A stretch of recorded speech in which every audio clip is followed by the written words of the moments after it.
저 때는 그랬어요. 남자가 집을 준비하고 여자분들이 가전제품과 살림살이 준비하고 손수 준비하고. 요즘도 그러나요? 요즘도 약간 거의 뭐 그렇게 달라지진 않습니다. 아니 아니에요? 많이 아니에요? 달라졌어요. 많이 달라졌나요? 집값이 훨씬 비싼데. 아, 혼수 뭐 해봐야 몇 천만 원이고 집은 몇 억이잖아요.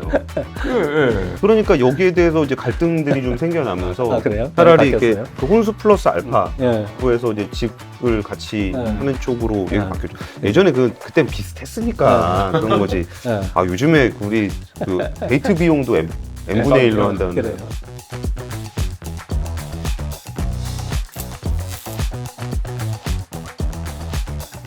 그럼 여기서 네.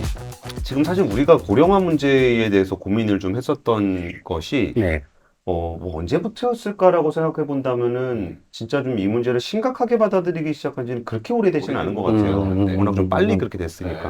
그리고 일본의 상황에 대한 얘기를 좀 들어보니까 뭔가 좀 꽤 오래전부터 좀 준비를 하셨었던 것 같고, 그렇죠. 그리고 아까 청년들과의 갈등이 없었던 거는 청년 취업률이 워낙 네. 높고 또 대학 진학률도 다르고 그럼 이런 걸 봤을 때 얘기를 듣고 나서도 그냥 좀 그렇게 얘기할 수 있을 것 같아요. 그러니까 일본 사례 들어보니까 우리랑 다르네. 별로 참고할 게 못 되네. 라고 생각할 수도 있을 것 같은데 일본 사례를 보면서 네. 우리나라에서 참고해야 되는 부분 그리고 이거는 좀 다르니까 다르게 접근해야 된다는 부분 요거를 한번 나눠보면 어떨까요? 아, 이게 굉장히 어려운 건데요. 사실은 여러 분야에서 이게 접근이 돼야 될 것 같아요. 우선은 아까 말씀드렸던 것처럼 교육 부분, 교육 부분인데, 이 교육개혁을 이제 현 정권도 실시하려고 하잖아요. 그러니까 이 교육개혁을 과감하게 해야 돼요, 우리는. 그러니까 일본 같은 경우는 이 아까 전문학교라는 게 있어서 그 정도 미스매치를 방지할 수 있다고 했잖아요. 그리고 어차피 우리가 사실은 일본 걸 많이 참고해서 우리 교육 제도를 만들었잖아요. 근데 근데 한국은 굉장히 경쟁 사회가 되고 학력 중심 사회가 되다 보니까 일본하고 교육 방식이 많이 틀린 거예요. 거기에서. 되게, 제가 최근에 일본이 너무나 부러운 적이 한 번 있어요. 혹시 고시엔이라고 들어보시죠? 야구. 뭐 봉황기 야구 이런 거 있잖아요. 일본 만화에 많이 나와요. 네, 야구하는 거. 근데 이 고시엔을 나오기 위해서 전국에서 이제 예선을 한단 말이죠. 근데 고시엔을 나오기 위해서 예선에 참가하는 고등학교가 3,600개 정도 돼요. 그러니까 전국에 있는 모든 고등학교들이 야구를 하고 있다는 거예요. 그 다음에 전국 축구대회 예선에 나오기 위해서 모든 한 3,000 몇백 개 고등학교 애들이 축구를 한다는 거예요. 근데 우리 그게 뭐냐면 안 되는데 우리 학원 가야 되는데. 그잖아요. 네. 근데 우리도 있어요. 뭐가 있냐면 특별 활동이 있어요. 그럼 특별 활동이란 시간이 있어요. 그 시간에 자기가 하고 싶은 거 사실은 취미생활 할 수 있게 만들어 놨는데 근데 그 시간에 특별 활동 제대로 하는 학생들이 그렇게 많지 않다고 들었어요. 특별히 암기를 특별활동이라는 게, 그러니까 사실 지금 말씀하시는 맥락이 뭔지 잘 모르겠는 게, 일본은 그러면 그런 야구와 같은 특별활동이 어떤 그 나의 삶과도, 그러니까 나의 미래와도 직결된다는 건가요? 사실 우리나라에서 특별활동은 저도 아이들 보면은 그냥 공부만 하지 말자, 취미도 몇 개 가지자, 뭐 이런 취미. 아니야. 요새는 대학 입시 갈 때 나는 이런 사람으로 준비를 했습니다. 그래서 나의 취미 생활은 이겁니다. 그죠? 그렇긴 하죠. 이게 뭐가 틀리냐면은 여기서부터 틀린 거예요. 그러니까 사회 자체가 거기서부터 이게 시스템 자체가 틀린 거예요. 얘네들은 특별 활동을 해요. 그러니까 일본 말로는 부카츠라고 그래요. 부활동에서 부활동을 하는데 수업 끝나면 특별 활동을 하는 경우도 있고 토요일, 일요일은 무조건 특별 활동을 해요. 가서 야구 연습해요. 축구 연습해요. 배구 연습해요. 그리고 자기가 하고 싶은 합창단 해요. 이건 다 연습을 한단 말이에요. 그러니까 얘들을 다 월요일부터 금요일까지는 학교 공부를 하지만 토요일부터 일요일은 주말은 특별 활동을 들어가는 거예요. 그러면서 거기에서 애들의 스트레스를 발산할 수 있는 기회가 있는 거예요. 그리고 이게 입시에 도움이 됩니까? 한국이면 그렇게 말을 하죠. 근데 일본은 모든 학교가 그걸 하니까요. 그러니까 사고방식 자체를 바꿔야 된다는 말씀이시죠? 그렇죠. 그걸 하는데 이게 뭐냐면 그 애들이 그 응원을 하고 야구를 하고 거기에 전념을 하거든요. 근데 그 모습이 너무 좋은 거예요. 그 모습이 공부 위에도 아이들이 뭔가 할 수 있는 게 있다는 거. 그거를 초등학교, 중학교, 고등학교, 대학교까지 한단 말이죠. 예. 그러면서 스탯을 발산하고 또 하나. 내가 야구를 했으면, 초등학교부터 야구를 했으면, 야구에 다른 사람보다 더 많은 흥미를 가질 거 아니에요. 예. 그 적어도 야구 글러브 하나를 살 거 아니에요. 그럼 3,690개 학교가 있으면 그 학교에 있는 야구 부원들이 한 2, 30명 될 거 아니에요. 예. 경제에 커다란 효과를 미치다는 거죠. 음. 그래서 내수가 성장을 하는 거예요. 수출에 의존하지 않아도 내수에 의존할 수 있는 그런 경제 규모가 만들어지는 거죠. 그리고 졸업을 해서 대학교 졸업하면은 야구를 하거나 테니스를 하거나 뭔가를 했으면 직접 보러 갈 거 아니에요. 예. 흥미가 있으니까. 콘서트도 합창단 했으면 갈 거 아니에요. 그러니까 예술이라든지 문화라든지 스포츠라든지 이런 분야가 자연적으로 이렇게 어느 정도 경제 성장과 같이 이루어진다는 말이죠. 근데 우리는 그게 없는 거죠. 사실은. 오직 공부니까. 근데 그게 우리나라는 사실 그게 결국은 이제 계층 문제도 있고 뭐 이게 또 이거 반복되는 그런 수많은 고리들이 나올 건데 이게 교육 개혁의 문제이기도 하고 입시 제도의 문제일 수도 있을 것 같아요. 우리가 왜 갑자기 입시도 여기까지 왔는지 뭐 여쭤봐도 될지 모르겠는데 입시 제도상에서도 어떤 차이점이 좀 있을까요? 커다란 차이가 있어요. 예를 들면은 이게 아주 커다란 차이고 이 제도를 한국에 도입한다면 대부분의 분들이 반대를 하실 거예요.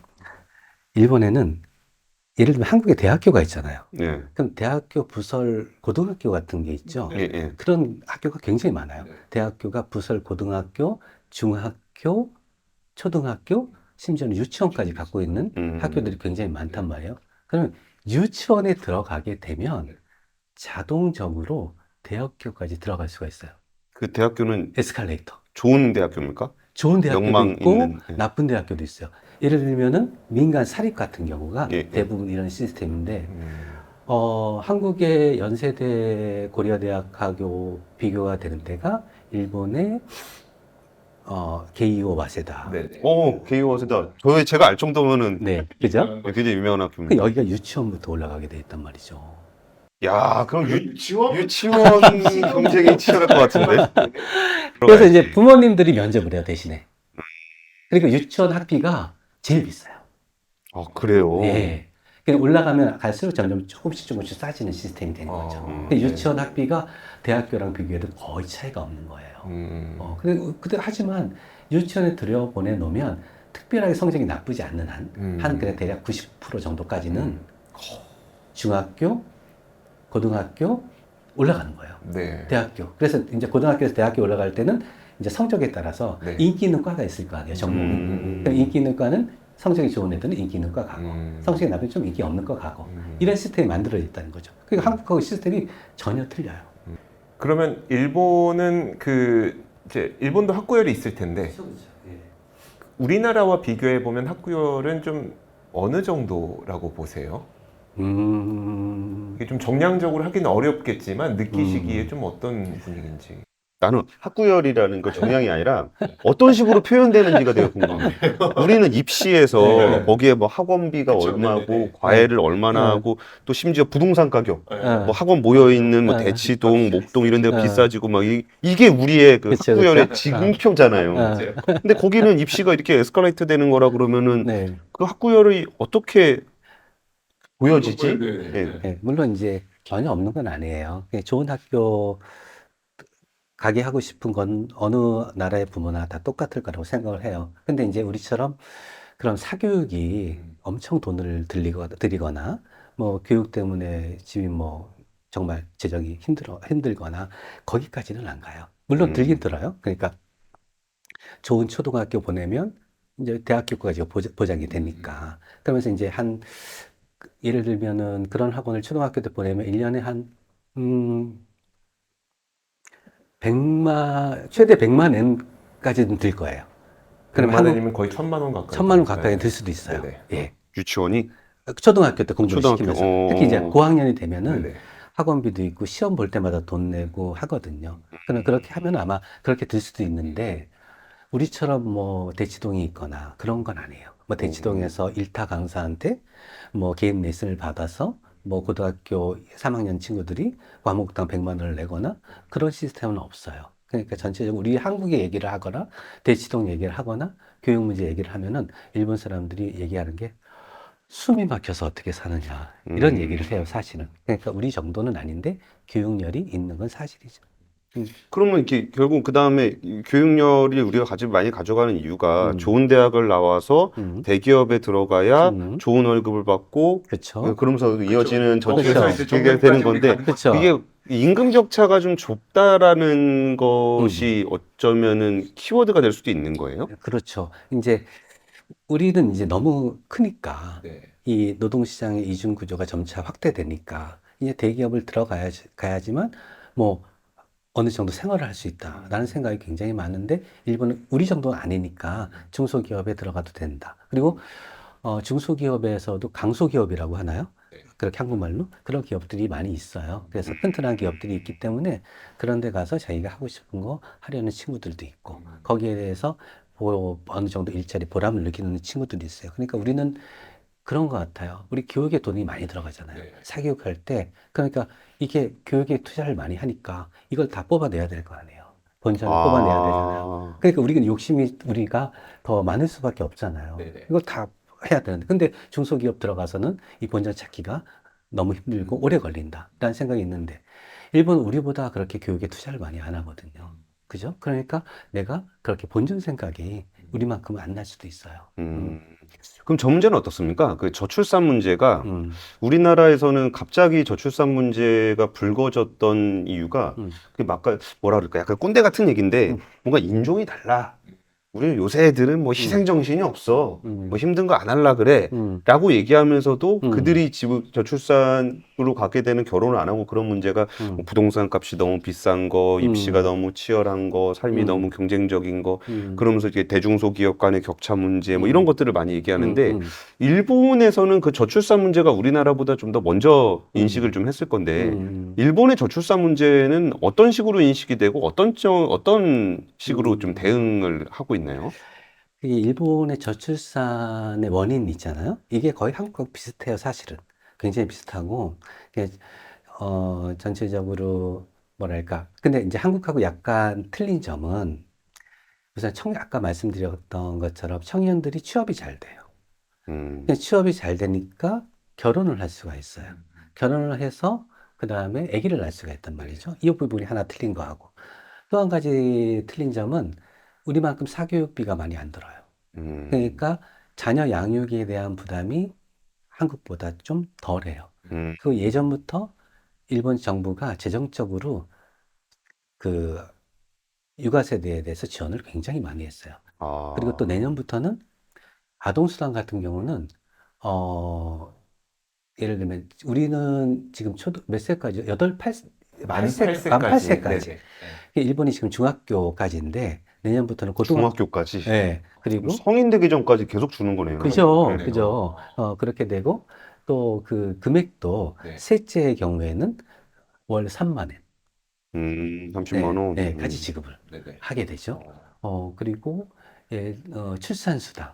이게 40만 원에서 50만 원 가까이 지급을 하니까 굉장히 재정적인 지원을 많이 해요. 그리고 그러니까 현재 있는 저출산 대책의 약 2배 정도 예산을 늘리겠다. 이걸 기시다상이 발표를 했거든요. 원래도 더 많이 쓰는데 거기에 더해서 또 2배를 늘리겠다. 그럼 제가 그렇게 한다면은 기사상 재원을 어디서 확보할 겁니다 하는 의문이 나올 거 아니에요. 그 질문은 제가 다 모아서 한 방에 드리려고 그랬습니다. 그러니까 왜냐면은 이따가 하시죠. 그 우리 재정 문제는 이 모든 거를 종합한 얘기가 결국은 재정 얘기로 돌아올 것 같아서. 그렇죠. 그럼 좀 뒤에 가시죠. 그리고 그러면은 우리나라에서는 사실 집값도 큰 문제라고 많이 하는데 일본은 그 부동산이 어떤 영향을 미쳐요? 부동산이요. 근데 이제 그런 게 있어요. 우리는 저출산하고 얘기를 할게요. 우리는 약간 아직도 저 때는 그랬어요. 남자가 집을 준비하고 여자분들이 가전제품이나 살림살이 준비하고 손수 준비하고 요즘도 그러나요? 요즘도 약간 거의 뭐 그렇게 달라지진 않습니다. 아니에요? 아니에요? 많이 달라졌나요? 집값이 훨씬 비싼데. 혼수 뭐 해봐야 몇 천만 원이고 집은 몇 억이잖아요. 그러니까 여기에 대해서 이제 갈등들이 좀 생겨나면서 그래요? 차라리 바뀌었어요? 이렇게 그 혼수 플러스 알파로 해서 이제 집 주택을 같이 네. 하는 쪽으로 네. 바뀌었죠. 예전에 그때 비슷했으니까 그런 거지. 예. 아, 요즘에 우리 그 데이트 비용도 N분의 1로 한다는데. 그래요? 예. 그러니까 우리는 하여튼 결혼할 때 집을 장만을 해야 되잖아요. 우선은. 그러니까 사거나 빌리거나 예. 이걸 해야 되잖아요. 전세로. 네. 근데 일본에 전세라는 시스템이 없잖아요. 예. 그러니까 월세를 낸단 말이에요. 월세를 내는데 그리고 집을 사지도 않아요, 잘. 그냥 월세를 내는데 이게 둘이서 맞벌이 부부 하는 경우가 많단 말이죠. 그럼 둘이 똑같이 그 맞벌이 부부에서 월세를 같이 나눠내는 거예요. 일본 같은 경우는. 그러니까 한국만큼 부동산에 대한 그런 부담이 크질 않아요. 그리고 만약에 집을 산다 그러면은 우리 아까도 들어보니까 한 지금 주택 금리가 대출 금리가 한 5% 정도 된다고 하더라고요. 요즘. 근데 일본 몇 프로 정도일 것 같아요. 거의 제로금리에서 뭐 조금 더 되니까 뭐 2%? 많아야 2% 될 것 같은데요. 저도 그 집을 대출을 받아서 이제 집을 구입을 했는데 제가 0.8%예요. 에? 일본 가시죠? 일본 가시죠? 와. 네, 0.8%고 그럼 이자를 낸단 말이죠. 그러면 기업에서 이자에 대한 그런 재정적인 지원을 한 3, 4년 해줘요, 또. 그러니까 사실상은 집을 구입했을 때 3, 4년, 많은 어떤 해서 5년 정도는 이자를 거의 부담이 없는 거죠. 그러니까 이 주택 구입에 대한 부동산에 대한 그런 생각이 우리나라는 많이 틀리죠. 아니 근데 우리가 공통점하고 차이점이라고 한다면은 저출산 고령화에 대한 문제에 대한 인식에 대한 공통점은 있는 것 같고 있죠. 여기서 우리가 좀 이렇게 본받아야 되는 음. 점 같은 경우는 조금 더 긴 시계열에서 음, 이 당사자들이 충격을 덜 받게끔 구성하는 거. 이게 사실 우리나라가 좀 약한 부분 중에 그렇죠. 하나거든요. 우리는 음, 이렇게 내일 일은 내일 고민. 음, 그러니까 10년 후에 반드시 발생할 문제는 9년 후에 고민하면 된다. 그리고 이제 빨리 문제가 닥치면 빨리 해결한다. 이런 게 있는 건데 그러면 우리가 천천히 준비하면 되지라고 해놓고 거의 9년 동안 준비 안 하거든요. 그렇죠. 근데 그 일본은 이런 그러니까 인구 정책은 워낙 장기 시계열로 준비가 되니까 그쵸. 그렇게 좀 그 사람들이 그 정책에 대해서 받아들일 수 있는 시간, 그 문화가 정착될 수 있는 시간을 좀 주는 거는 좀 본받고 싶은 네. 부분인 것 같고 네. 차이점은 아무래도 우리가 가지고 있는 격차의 문제라든지 아니면 성장률의 문제라든지 이런 문제가 조금 다른 것 같다라는 생각이 좀 들긴 하네요. 그렇죠. 그러면은 거기서 그 이제 재정 얘기를 좀 해보려고 하는데 네. 뭔가 일본의 정책이 훨씬 더 체계적이고 합리성이 좀 느껴지는데 결과적으로 봤을 때 그 연금으로 해결이 안 돼서 결국은 재정을 좀 더 추입하게 되고 그리고서 재정 적자 규모가 뭐 GDP 대비해서 어느 나라보다 높은 상황이잖아요. 그러면은 이제 이런 어떤 사회보장제도나 연금제도를 가지고 있는 그 일본의 여러 가지 문제 중에 일단 재정 문제에 대해서는 좀 어떤 인식들을 가지고 있나요? 우선은 전체적으로는 사실은 굉장히 큰 문제죠. 이제 이 일반 회계가 이제 1년에 한 110조 정도 된다고 생각하시면 되는데요. 예, 110조 N. 110조 N이죠. 예, 예, 예. 그러니까 우리에 비하면 굉장히 규모가 크죠. 예. 근데 그 중에서 사실은 그 세금 수입으로 그걸 다 충족을 못 시켜요. 예. 근데 돈을 써야 되는 데가 너무 많단 말이죠. 고령화율이 점점 높아지고 하니까 사회복지 같은데 그러니까 한 30조 매년 적어도 30조 40조는 국채를 발행을 해서 그걸 지금 재정을 채우고 있는 상황이에요. 그러다 보니까 계속해서 이 GDP 대비한 국채 잔액이 계속해서 이렇게 상승을 하고 있는 거죠. 그렇죠. 거기에 대해서는 전체적으로는 이게 문제다. 굉장히 큰 문제다라고 생각하는 사람들이 많은데 단 일본 정부를 지지하는 층에서는 우리가 뭐 어느 정도 일본 은행도 있고 화폐를 발행을 할 수도 있고 자국 화폐도 있는데 뭐 우리가 뭐 국채를 발행하는 거에 대해서 큰 문제 없다. 이렇게 하고 이제 일본 정부를 지원하는 측도 많이 있죠. 네네. 근데 이제 사실은 일반적인 의견으로는 일본 재정 문제에 대해서 많이 걱정을 하고 있는 게 사실이죠. 네. 그러게요. 이게 참 돈으로 해결할 수 있는 어. 문제는 일본은 사실 우리나라보다는 부자니까 네. 좀 우리보다는 상황이 조금 더 여유가 있겠지만 이런 상황 자체가 그렇게 체계적으로 하더라도 음, 재정의 부담은 점점 커질 수밖에 없다라는 그렇- 말씀이신 것 같고 그렇죠. 저는 그 박사님 주셨던 그 페이퍼 중에 네, 네. 이 부분 되게 좀 흥미로웠어요. 음. 그 일본 정부가 과거의 정책을 수정할 수 있었다면, 그러니까 뭔가 정책이 있었는데 과거로 돌아가서 수정할 수 있었다면이라는 얘기가 뭔가 한국에게 네네. 메시지를 주는 것 같은 그러니까. 거예요. 어차피 할 거면 우리가 이렇게 해보니까 이런 것들은 좀 아쉬워. 조금 더 아쉬웠으니까 너네는 하려면 이런 거를 좀 신경 쓰면 어떻겠니? 라는 좀 제언이 될 수 있을 것 같아서 어떻습니까?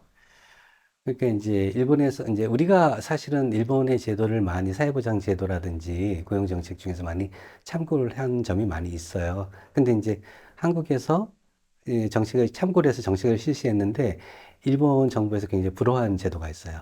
노인 장기 요양보험 제도. 대표적인 제도로는 왜냐하면은 일본에서는 이제 그 자기가 이용자가 서비스를 이용하는 사람들이 본인 부담률을 10%로 했거든요. 예. 근데 우리는 20%로 했단 말이죠. 음. 그러니까 이제 어느 정도 우리 그걸 일본을 참고를 했지만, 어느 정도 재정적인 안정화를 꽤 했고, 또 하나는 그 피보험자를 그 일본은 40세에서 40세 이상으로 했어요.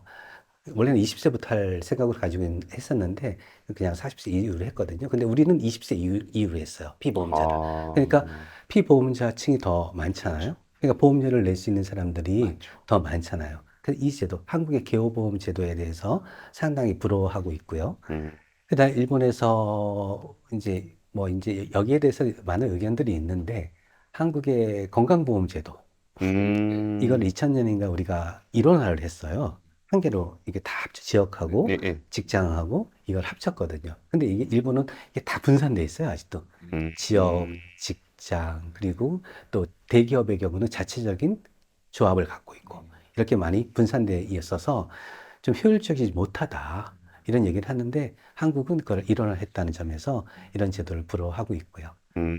그런 점은 있을 것 같아요. 근데 한국이 아까 보험료율을 인상한 게 아까 15년 동안 아까 0. 몇 프로씩 인상을 했다고 그러잖아요. 네네. 그걸 약 15년 동안 했어요. 조금씩. 그리고 아까 연금 쪽에서 말씀을 못 드린 거는 우리가 일본 제도를 보고 참고를 해야 되는데 아까 정체적으로 보험료율을 단계적으로 인상을 했잖아요. 네. 요거 하나 하고 그 다음에 일본에서는 지급 개시 연령이라는 말이 네네. 이제 없어졌어요, 거의. 그러면 언제 지급을 개시해요? 거의 이 말을 거의 잘 안 써요. 그러니까 아. 지급 개시 연령을 더 뒤로 미뤄야 한다. 네네. 이런 말을 거의 안 해요. 왜냐하면 자동 조정 장치라는 게 도입이 됐어요. 일본에서. 이걸 마크로 경제, 거시 경제 슬라이드 율이라고 해요. 되게 네네. 어려운 말이잖아요. 이게 뭐냐면 연금 재정이 우선 연금을 받는 고연령자가 늘어나면 그만큼 연금 재정에는 마이너스잖아요. 예. 이걸 수치로 환산을 해요. 어느 정도 마이너스인가. 그리고 현역 세대가 저출산으로 인해서 줄어들게 되면 이것도 연금 재정에는 마이너스잖아요. 예. 이걸 수치로 환산을 해요. 그래서 매년 지급하는 연금에서 마이너스 수치 환산한 부분을 빼는 거예요. 빼서 지급을 하는 거예요. 이미 나갈 것 같은 돈을 네. 제외한 다음에 고령자가 받는 그 급여를, 네. 연금 급여를 감액을 하는 거예요. 어. 지금 그게 마이너스 0.9% 설정이 돼 있거든요. 네네. 그러니까 예를 들면 10만 원을 받는다면 거기다 10만 원에서 마이너스 0.9%를 곱해서 그 부분을 제외하고서 나머지 금액을 지급을 하는 거예요. 와, 근데 그게 디테일한데 좀 불만도 있을 것 같아요. 아니, 내가 낼 때는 이만큼 준다 그래갖고 냈는데 좀 지나다가 나는 낸 거 똑같이 냈고 오히려 더 많이 냈는데 오히려 그러니까 이것도 연금의 어떤 청년 간 세대 간 갈등 문제인데 아니, 어르신들 많아진 거는 어르신들 많아진 거고 나는 내가 낸 돈 똑같이 내는데 어르신들은 냈던 것보다 훨씬 많이 받아가고 나는 냈던 것보다 덜 받아가라는 거야? 그거를 나한테 허락도 안 받고 자동으로 그렇게 하라는 거야? 왜냐면 저출산 문제 때문에 여기 줄어드는 건 너무나 당연한 문제인데 저분들 늘어나는 것도 너무 당연한데 그런 부분들은 어떻게 좀 설득이 됐어요? 근데 그걸 2004년에 연금 개혁을 실시하면서 그걸 발표를 해서 네. 그걸 실시를 하기로 했거든요.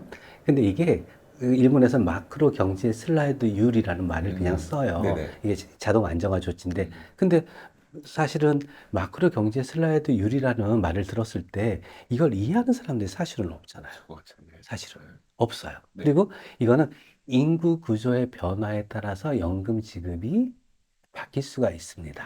이렇게 얘기를 한 거잖아요. 그러니까 거기에 대해서 사실은 뭐 그럴 수 있겠지라는 생각을 한 거예요, 사람들이. 그리고 이 말이 어려우니까 여기에 대해서 그렇게 관심을 많이 안 갖고, 사실은. 그러면서 자연스럽게 이게 실행이 되게 된 거죠.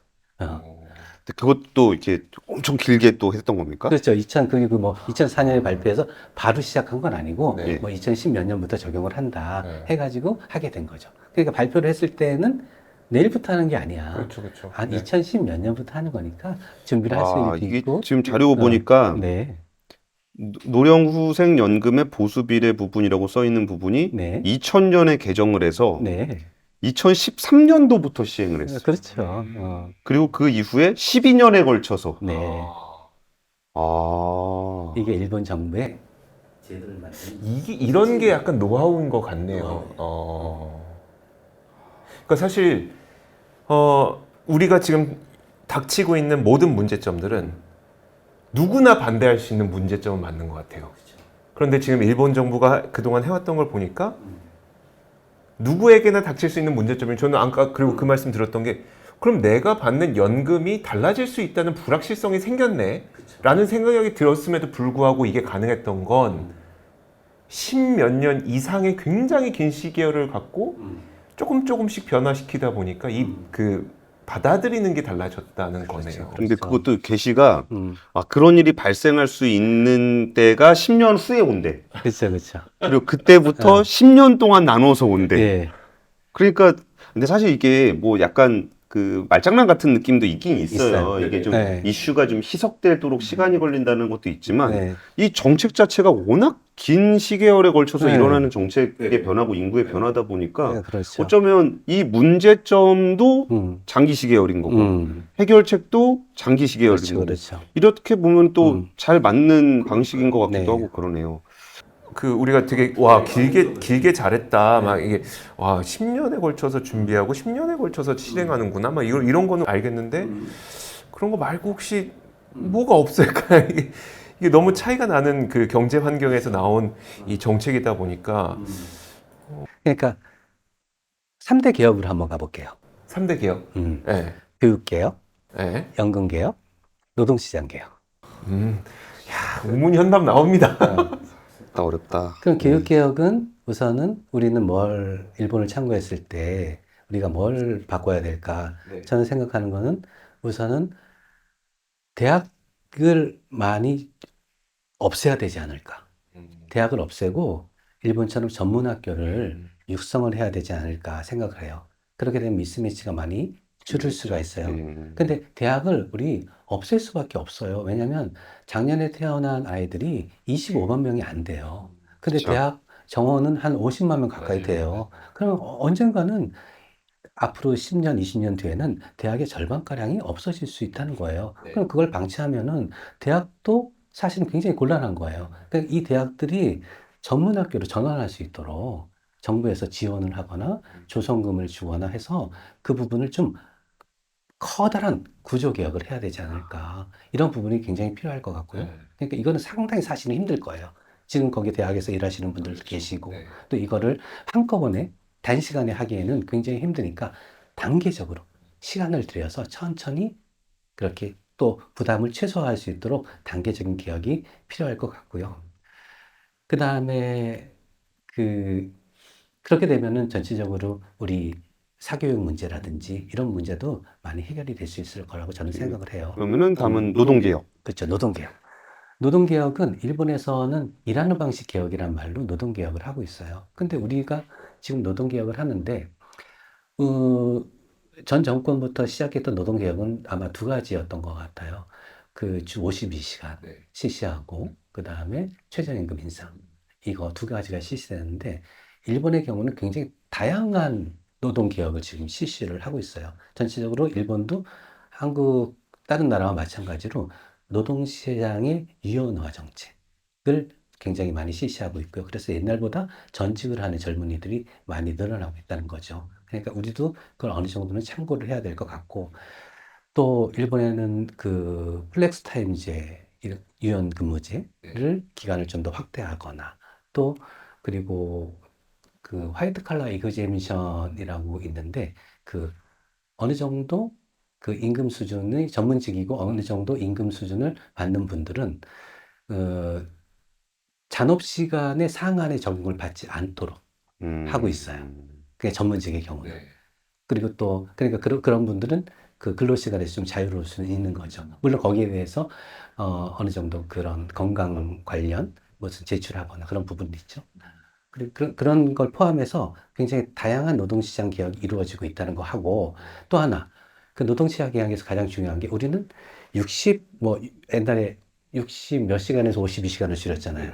근데 요즘 뭐 이제 그걸 다시 늘리려는 방안으로 하고 있는데, 지금 우린 딱 일주일의 시간을 50시간으로 줄이자 늘리자, 요거에 대한 개혁이 지금까지 이루어졌는데, 이것뿐만이 아니라 이거를 일주일당 한 달간, 이 두 달에서 여섯 달, 아니면 1년간 이 상한 시간을 다 별도 설정을 하고 있거든, 일본의 경우는. 아마 이게 지금 정부에서 이거를 같이 실시하려고 하는 것 같아요. 이런 부분을 좀 더 유연하게, 다양하게 선택할 수 있도록 기업이 좀 바꿔야 되지 않을까.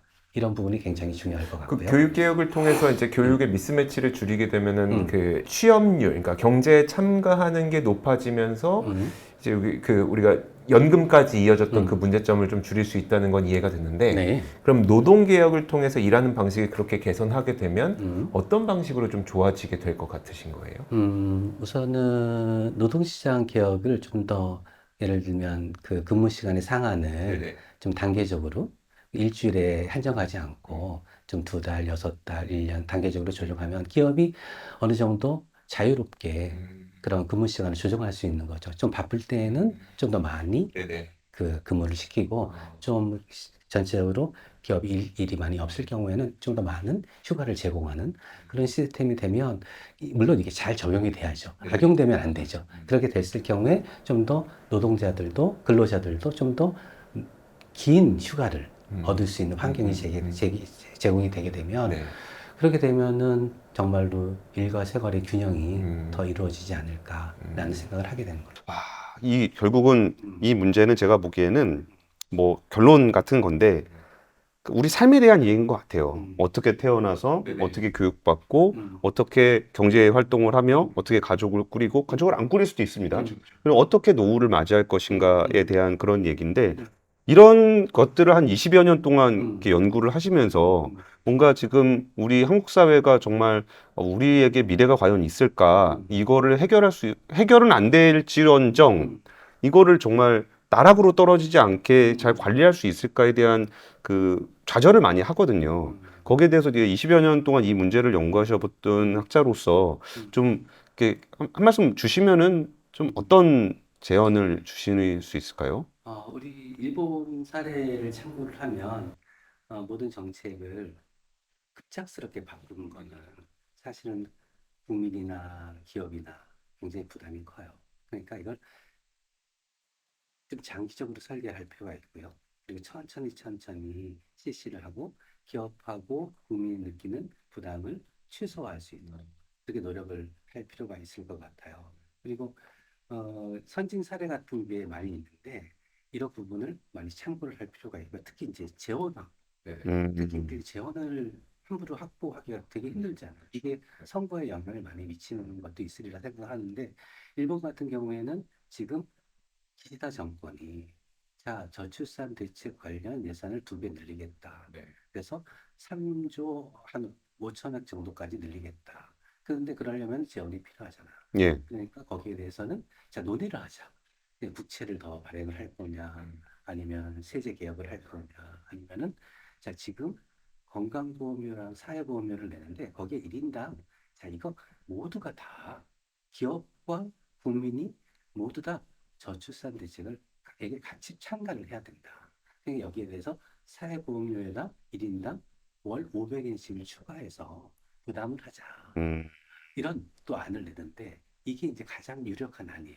근데 이런 하여튼 재원 확보에 대한 그러니까 우리는 일반 회계에서 어떻게 예산에서 새로운 재원을 확보하기 힘드니까 네. 예. 세율을 올리기가 힘드니까 네. 보험료율을 올리기가 힘드니까 예산 내에서 어떻게든 커버를 하려고 하는데 일본은 하여튼 말을 듣더라도 새로운 재원을 확보하려고 논의를 한단 말이죠. 그리고 결과적으로는 소비세율을 인상시키고 네네. 그 새로운 재원을 확보를 한단 말이에요.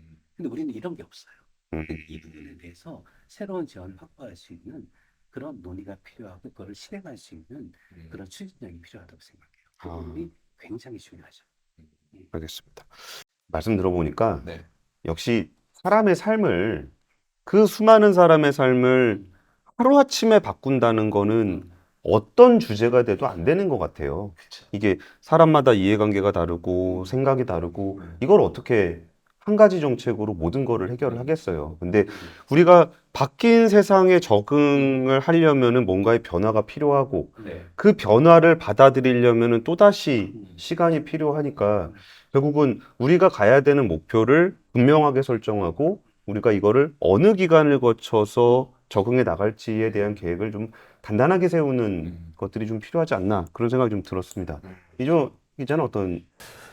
저도 비슷한 생각이었는데 이게 굉장히 긴 시간이 필요한 거구나. 그러면은 사실 앞서 우리 오프닝에서 얘기했던 것처럼 닥치면 해결해 보려고 하는데 그랬다간 오히려 문제가 생길 것 같고 오히려 아무도 관심 없는 아무도 관심 없을 때부터 시작을 해서 그때부터 야금야금 그 목표를 향해 달려가야만 우리가 생각하는 그 멋진 삶을 이룰 수가 있겠구나. 멋진 것까지 바라지 않습니다. 정말 최악이 아닌 삶을 살아갈 수 있지 않을까 싶습니다. 네. 오늘 정말 일본의 그 제도 얘기를 항상 이렇게 남의 얘기로만 듣고 종이로만 보다가 네네. 실제 일본에서 20여 년간 연구하신 분께 말씀을 들어보니까 훨씬 더 생동감이 있었던 것 같습니다. 오늘 학권 여기까지 함께 하시고요. 지금까지 니세이기치오 연구소의 김명중 박사님과 함께했습니다. 감사합니다. 감사합니다. 복잡하고 어렵게 느껴지는 재무제표와 용어들. 친절한 투자 멘토 사경인 마스터가 매주 새로운 콘텐츠로 알기 쉽게 설명해드립니다. 재무제표 분석과 포트폴리오 구성, 양대 재무제표라고 그러면 대차대조표랑 손익계산서가 있거든요. 매수 매도 방법, 이때 사는 게 좋겠네. 이렇게 살면 좋겠다. 근데 이렇게 살려면 뭘 해야 되냐면요. 나머지 3분의 1은 놔둬봅니다. 어디까지 가는지. 실전 투자 팁까지 알려드립니다.